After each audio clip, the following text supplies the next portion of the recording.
Kita diskusi lebih lanjut tentang digital disruption. Semua hal nanti akan digantikan oleh robot. Apa yang bisa mekanik dan elektrik pasti diganti robot. Jadi manusia semuanya nanti bisa digantikan oleh AI.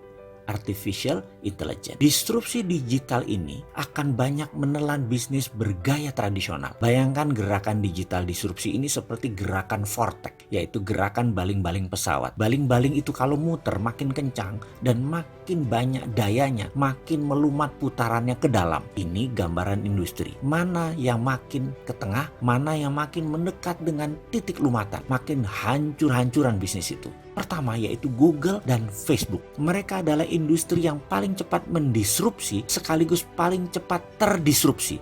Dalam 10 tahun ke depan akan terjadi perubahan dalam dunia sosial media dan dunia search engine, di mana mungkin saja tetap Google yang memimpin, namun sudah bergeser jauh ke fungsiannya dari saat ini. Kedua, media akan terdisrupsi yaitu media mainstream. Kompas, Femina, Jawa Pos, RCTI, TVRI tidak tahu lagi sampai kapan. Namun di tahun 2030 rasanya semua itu menjadi dinosaurus, hilang. Contoh saat ini ya, Net TV itu tiba-tiba melay-off banyak karyawan.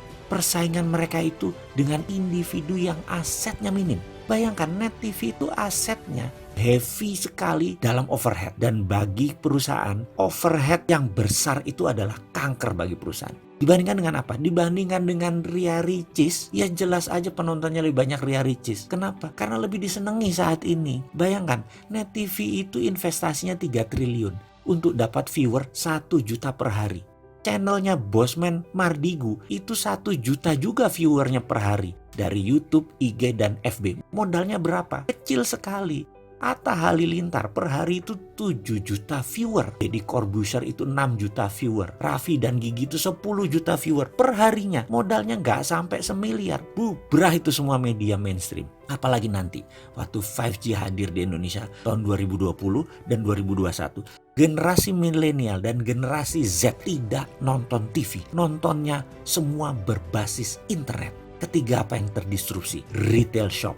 Ramayana, Matahari, departemen store serba ada akan musnah menjadi marketplace digital jualannya. Menjadi personal bisnis itu dan menjadi direct bisnis itu. Produsen langsung ke konsumen dan konsumen langsung request ke produsen. Nggak ada lagi orang tengah, nggak ada lagi pajangan, nggak ada lagi retail shop. Keempat adalah hadirnya fintech, financial technology. Barusan kita cerita kalau banyak bank akan atau sudah mengurangi kantor cabangnya. Ini akan merubah dunia perbankan, baik dari jumlah cabang, jumlah karyawan, hingga jumlah ATM. Di tahun 2030 bahkan, dibandingkan dengan saat ini, akan tinggal 20% jumlah karyawan bank, cabang bank, dan mesin ATM. Karena semua sudah menjadi mobile. Kelima, selanjutnya, apa yang terdisrupsi? Telekomunikasi. WA itu akan melibas semuanya. Telkom akan berubah landscape-nya. Kenapa? Karena mendadak komunikasi menjadi semuanya gratis. 5G nanti bisa gratis. Dan kalau Telkom mengadopsinya telat, baru 2045, Singapura sudah mengadopsinya sekarang, maka di tahun 2021 telepon kita bisa 3. Salah satu teleponnya adalah Singtel. Karena kita nggak bisa tahan lagi udah pakai satelit. Semua wilayah Indonesia di cover dan gratis. Mampus itu Telkom.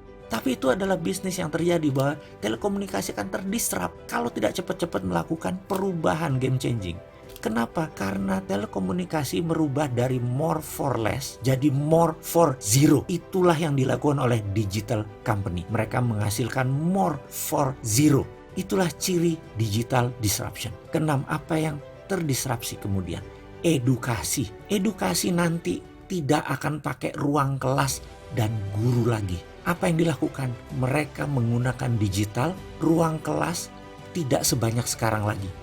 Kampus dan sekolahan itu tinggal separuh kebutuhan ruang kelasnya karena semua digital. Guru dan dosen tinggal separuh dibandingkan saat ini. Karena itu akan terjadi disrupsi gila-gilaan di bidang edukasi. Dan ini akan membuat shock. Kuncinya sekali lagi, dalam digital disruption, cirinya adalah kita menghasilkan layanan yang more for less. Jadi produknya 10 kali lebih bagus dari yang existing. Tapi 10 kali lebih murah dari produk yang existing juga. Kalau itu sampai terjadi, maka industri akan digoncang oleh layanan more for less dan more for zero.